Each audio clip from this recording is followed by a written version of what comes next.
안녕하십니까. 오늘은 이 과일에 대해서 설명 좀 드리겠습니다. 여기 보면은 중심화가 여기 있고 하나, 둘, 셋, 넷, 다섯이에요. 보통 6개가 총 5개 또는 6개예요. 이게 후지입니다. 후지. 미얀마인데 미얀마 후지는 중심과가 이렇게 커요. 그래서 중심과가 크고 좋은 과일 선택할 때 중심과가 크고 거기에 이제 과대지, 여기 이제 과대지죠. 과대지가 나온 가지. 이것은 뭔 소리 하면 과대지가 나오면 입수가 확보가 되잖아요. 그리고 여기 전체를 요 통틀어서 과총엽이라고 그래요. 과총. 여기 과총엽인데 이 과총엽이 이제 별로 없으면서 이제 과일이 나온 경우가 있어요. 요건 이제 과총엽이 많죠. 과총엽이. 그런 과총엽이 별로 없으면서 나온 데는 연차 변환부 쪽에, 연차 변환부에 있는 과총이 약해요. 예를 들어서 여기 이제 연차 변환부잖아요. 연차 변환. 옆쪽에 있는 것들이 굉장히 약하다는 얘기래요. 이 약한 지역은 달지 않는 거예요. 여기 보면은 여기 이제 연차 변환부잖아요. 연차 변환 여기 약해요. 약해. 그러나 이 안쪽으로, 이 중심 쪽으로 세고 또 새로 연차 변환부 쪽에 연차가 생겼던 부위는 약하고 여기 약하고 또 세고 이렇습니다. 그러니까 과일 어디 다니요? 약한 데는 달지 않는 거예요. 이런데 가급적이면 이쪽에는 이제 결과지들이 좀 길게 나와 있기를 이제 기대하는 거죠. 여기는 안 달고, 요거는 도장지지만 과일이 달려 있어요. 그래서 후지는 이제 과경이 좀 길기 때문에 과일이 좋은 과일을 남길 때 과대지가 있느냐 없느냐를 봐는 게 좋습니다. 요 과대지가 있죠, 다. 여기도 이제 과대지가 있어요. 과대지 있고. 후지는 이 중심과가 이렇게 굵어요. 그래서 이 종경이 길다는 얘기예요. 이렇게 올라간 거 종경이라 그럽니다. 종경이 길고 나중에 90일이 지나면은 형적으로 커져요. 이렇게 형적으로. 그러니까 이때는 우리가 적과를 막 끝나고 또 약하고요. 우리는 질소 인산 가리 비료를 그러니까 질소도 필요하지만 이제 가리도 필요해요. 그래서 저는 이제 질소 인산 가리 비료를 관주를 해줬어요. 그러다 보니까 과경이 많이 좀 길은 편이에요. 그 홍로 같은 경우에도 과경이 굉장히 길어요. 제가 올해 금년도에 보통 홍로는 과경이 짧잖아요. 짧은데 이래 보면은 좀 긴 편입니다. 여기는 좀 짧은데 짧게 보이는데 좀 긴 편이에요. 여기 같은 경우에는 굉장히 길죠. 과경이 굉장히 이 정도면 긴 거예요. 그래서 남기고 이게 이런 것들이 여기 이렇게 끊어졌죠. 손으로 끊어주면 이것이 나중에 또 똑똑 떨어져요. 떨어지고 요것만 남는 거죠. 요것만 이게 다 떨어져 나가니까. 그러니까 양분이 요 남아 있는 과일로 가게 되어 있습니다. 그렇기 때문에 그때는 확 커져요. 적화를 하고 나면은 과일이 확 커져요. 확 커집니다. 그런데 요것도 이렇게 보면은, 요것도 긴 편이죠. 요 정도는.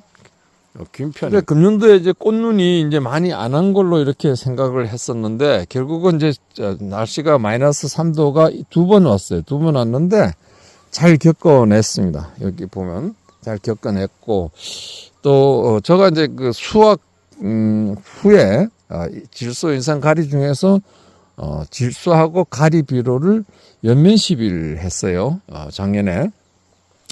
요소는 한 10kg 정도 넣고 가리는 1.5kg 넣어서 가을에 했고, 또 봄에는 이제 잎이 나올 때 냉해 예방으로 해서 황산 아연 또 마그네슘 요소 이렇게 넣어서 살포를 했습니다. 약간의 그 효과가 있다 이렇게 보여요. 왜냐하면 그것은 진흥청에서 사과를 수확 후에 냉해라든가 여러 가지를 시험한 그 결과가 있어요. 그래서 그걸 대로 했습니다. 그래서 아마 좋은 피해는 냉해 피해는 거의 없는 것 같은. 아직도 커 봐야 되는데 보통 크면 이 주위에 상처가 날 수가 있어요. 상처가. 그런데 상처가 나지 않았다는 거. 현재까지는 과일이 잘 열렸어요. 잘 열렸죠? 이 정도면. 이 정도 잘 열렸어요. 이것도 액화인데, 액화도 이렇게 열렸어요. 뭐 약간 필요 없고.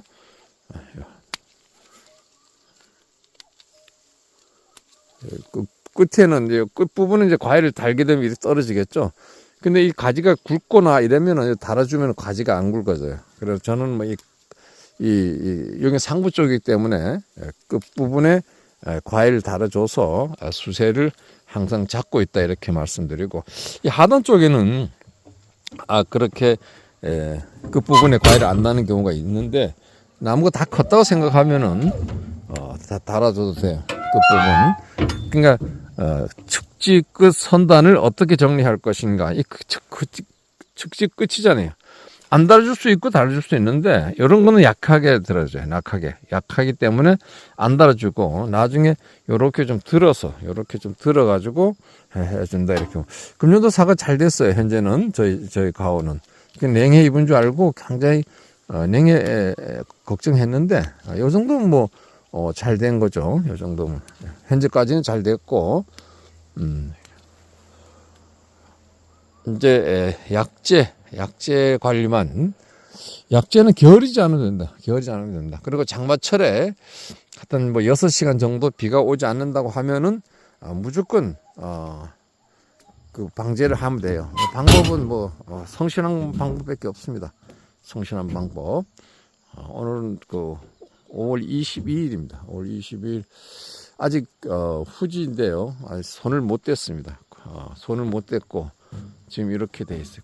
꽂는 과일들은 다 잘 왔다 이렇게 봅니다. 이 정도 달면 되죠.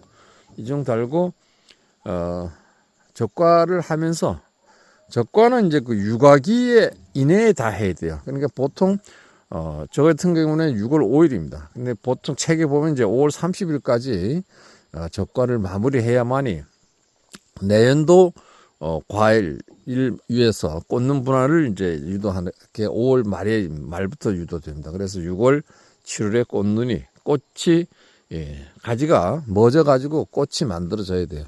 그래 그 만들어지기 위해서는 우리는 우선 가지와 가지 사이를 유인해줘서 햇볕이 잘 들어가게끔, 또 도장지가 있으면은 도장지를 제거해줘서 햇볕이 잘 들어가고 방제가 잘 될 수 있도록 이렇게 해 주시면 돼요.